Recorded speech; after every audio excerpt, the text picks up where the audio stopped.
sexy. Just let's go out. So let's dance now. It is my turn. Just won't work you out. I am ready for your action. Just won't work you out. You should cut off all distraction. It's all on you now. And just give me some reaction. Just won't work you out. I like the way you move. Really wanna get with you. Don't just stand there teasing me. Now it's time to show it through. It's another beautiful Sunday afternoon. This is Rubbing Minds. Welcome. My name is Ebuka Obiuchendu. You're very welcome to the show, and a happy Easter to all of you watching.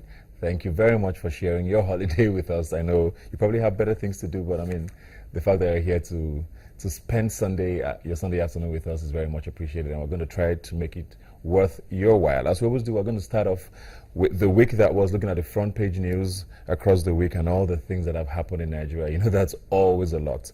But I won't be doing that alone. I have here with me two very special guests with me. Yinka Folarin, thanks for being here today. Yeah. Chairman Center for Democracy and Human Rights in Ogun State. And of course, Ahmed Agbabiaka, thanks for coming. Happy Easter. Happy Easter to you too. Thank you very much. Okay, let's start with, there's a lot that's been happening, but I want to start with security, or the lack of it. And I want to start with you, Yinka. We did hear some sort of, I'll call it interesting news about a female bomber in Cameroon who has been alleged to be one of the girls who was abducted from Chibok. And the investigation is, of course, still ongoing.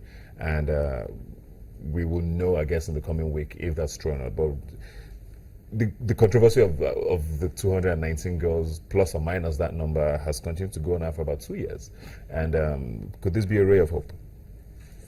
Well, the issue of the Chibok girls and the one being alleged to be the suicide one, the one being alleged to be one of the Chibok girls we're looking for, I must tell you, it's quite a pathetic situation, and that actually needed a very high and thorough investigation, because they're just coming up to say, okay, we suspected this person to be one of the Chibok girls is not enough, and that could be another way of seeking succor over injustice, and which I think both Nigeria and Cameroon have gotten a lot of tax. We cannot rule out the possibility that the Chibok girls have been indoctrinated to perpetrate or saddled with this responsibility of going out to bomb and commit all these and that. But it's something. It is a clue. It is a clue that there is likelihood of such, and at the same time, we should also be very, very conscious of the security of the safety of that girl, because she could lead us to where others are if some of them have actually not been not carried out that societal mission. There's every likelihood that through her we can still find others rescued. Yeah. But the security operatives have gotten so much responsibility to doing that by thoroughly investigating and know truly if she's one of the Chibok girls. And a very good. I heard the federal government have sent in delegations to Cameroon to actually go and verify some of the parents to go and verify if such girl is actually is actually one of the children they are looking for.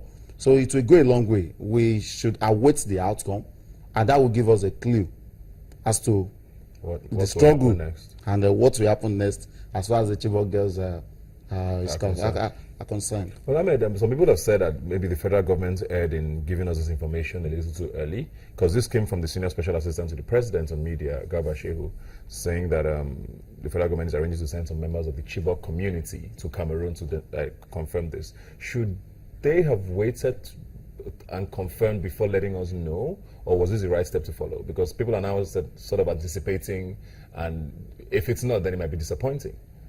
Well, I think Nigeria as it is right now, Nigerians are hungry for any sort of information that has to do with the missing Chibok girls. You know, we've actually endured a lot right from the moment these girls were abducted, and any information that is coming from any source at this point in time don't forget, like a couple of months after the abduction, the Americans actually said, the former American ambassador to Nigeria said something like the UK and American sources actually had intels, and that is about the most credible intel that we never knew about, that was coming about 2 years after. So this is about the closest that Nigeria can get about the intels concerning these girls. So I think it's not wrongly placed if the information is coming from the presidency or from whichever way. The information is still going to come from the Cameroonians, because it was blown up. It was blown out by the Cameroonians. You know that the ladies were. Everybody, the citizens, the electorate, the masses want to hear news and updates about what is going on. So I don't think the girl has been captured in a mission to go and blow up herself and some people, but she was arrested.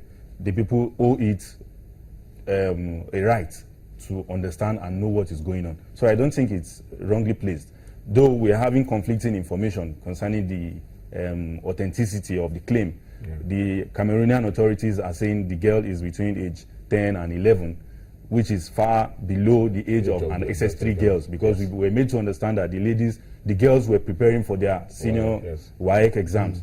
So I don't think, we're going to have enough of information, a lot from that, by the time the Nigerian delegation gets there, and yes. So I still want to stick with, you talked about confirming and the variety of news, and I want to talk about Ahmed Shekau now.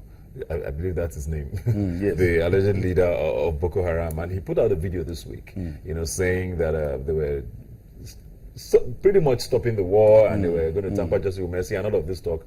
And of course, the government has said they're still going to verify the authenticity of that video, and even if it's authenticated, they're not going to necessarily act on it. They're still going to go forward with the fight against terror and all of that. What did you make of that video? Is this something we should believe? Is this something we should hang on to? Well, it could be one of two things. First of all, that truly the claim of the military is being verified. That the militants and terrorists have been decimated to a point where they are now seeking a soft landing, trying to demobilize their followers, especially through Shekau. Don't forget, Shekau, according to the Nigerian military or different sources, has been killed 3 times. So they are not even coming out to say it's Shekau right now, that a semblance or somebody standing in for him, or that Shekau, at a point we learned that Shekau is just a title that is accorded to someone that is the leader. So even according to our own military, Shekau has been killed before. So it could be a stunt from the militant, from the terrorists, just to buy time, reorganize, and carry out their attack that has not actually happened for a very long time. These coordinated attacks. We've had a lot of suicide bombings and all that. So, but if the information is coming, it's a good thing for those that actually want to hear more about what is happening. This is a sector in Nigeria right now that has called for a lot of international attention. It has taken a chunk of our budget, yet we've not had results over time. But if the information is coming right now, we are having independent sources. If that clip or the video is authentic, then I think it's a good one for our military and for the nation at large.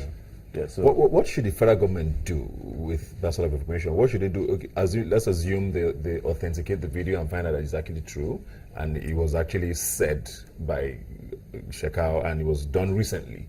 What does the federal government do going forward? Do they invite him? What should they be doing now?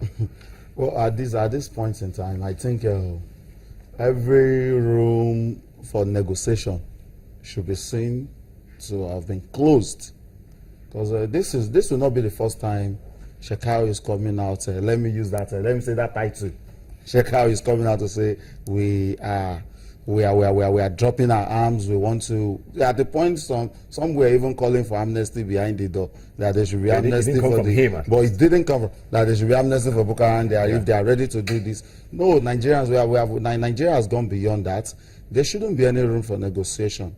What we should just be after is to give necessary support to the military. The militants must be conquered.